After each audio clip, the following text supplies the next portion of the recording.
उठो, जागो और तब तक नहीं रुको जब तक लक्ष्य न प्राप्त हो जाए।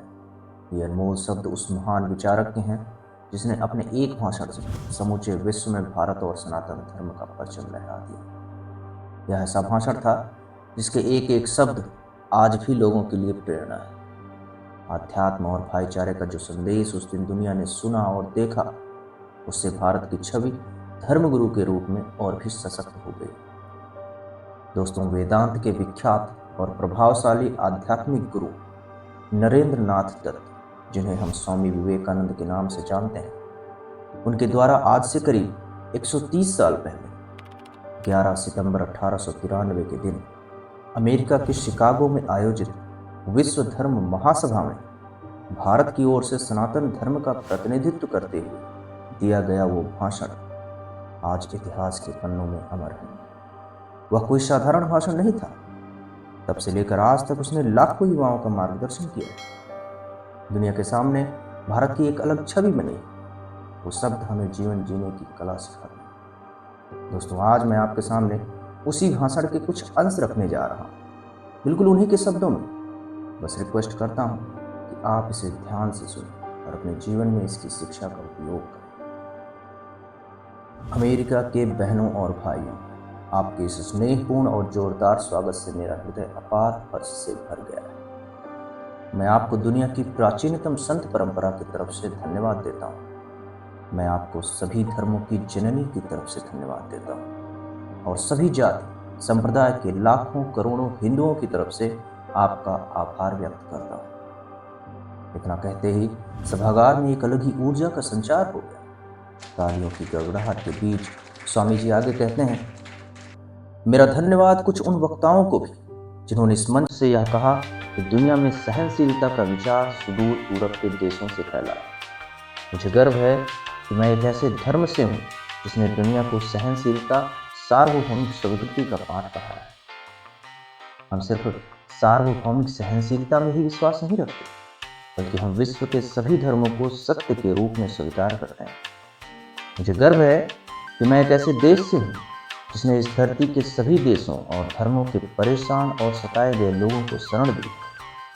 मुझे यह बताते हुए गर्व हो रहा है कि हमने अपने हृदय में उन इजरायलियों की पवित्र स्मृतियां संजो कर रखी हैं जिनके धर्मस्थलों को रोमन हमलावरों ने तोड़ तोड़ कर खंडहर बना दिया और तब उन्होंने दक्षिण भारत में शरण ली।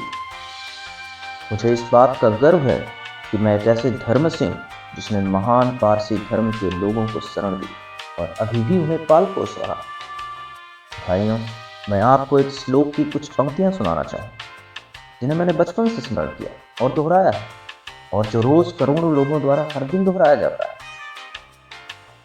रुचिनाम वैचित्र हज कुटिल नाना पथ चुसाम नृणाम एको गम्यस्तमसी पैसामाण्योति।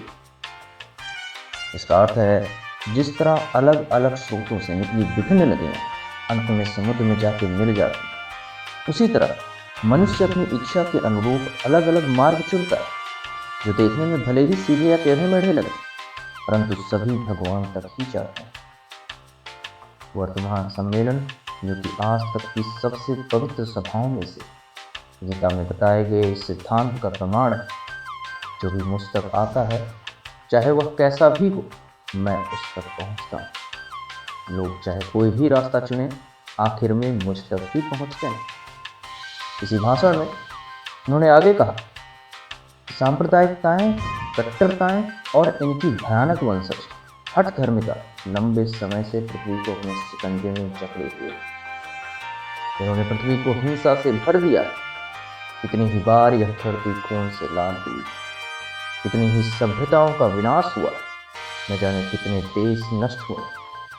अगर ये भयानक राक्षस न होते तो आज मानव समाज कहीं ज्यादा उन्नत होता, लेकिन अब उनका समय पूरा हो चुका। मुझे पूरी उम्मीद है कि आज के सम्मेलन का शंखनाद सभी हठधर्मिताओं, हर तरह के क्लेश, चाहे वे तलवार से हों या कलम से, और सभी मनुष्यों के बीच की दुर्भावनाओं का विनाश करे। दोस्तों, यह उस ऐतिहासिक भाषण का एक छोटा सा अंश था जो मैंने आपके सामने रखा। वास्तव में तो उस दिन विवेकानंद जी ने घंटे भर से अधिक भाषण दिया, परंतु उसके तथ्य बहुत कम ही लोगों को पता है। और जितना भी लोगों ने सुना और समझा वो उनके लिए किसी प्रेरणा से कम नहीं। उस दिन धर्म संसद में अनेक लोगों ने अपने देश और धर्म का प्रतिनिधित्व करते हुए भाषण दिया, परंतु जो स्वामी विवेकानंद जी ने कहा उसने समूचे विश्व के सामने भारत को एक मजबूत छवि के साथ पेश किया। उनका मानना था कि सत्य को हजार तरीकों से बताया जा सकता है, फिर भी हर एक सत्य ही होगा। ब्रह्मांड की सारी शक्तियां पहले से हमारी हैं। वो हम ही है जो अपनी आंखों पर हाथ रख लेते हैं और फिर रोते हैं कि कितना अंधकार है। हम वही हैं जो हमें हमारे विचारों में बनाया है। इसलिए इस बात का ध्यान रखें कि आप क्या सोचते हैं। शब्द गोर हैं, विचार जीवित हैं, वे दूर तक यात्रा कर।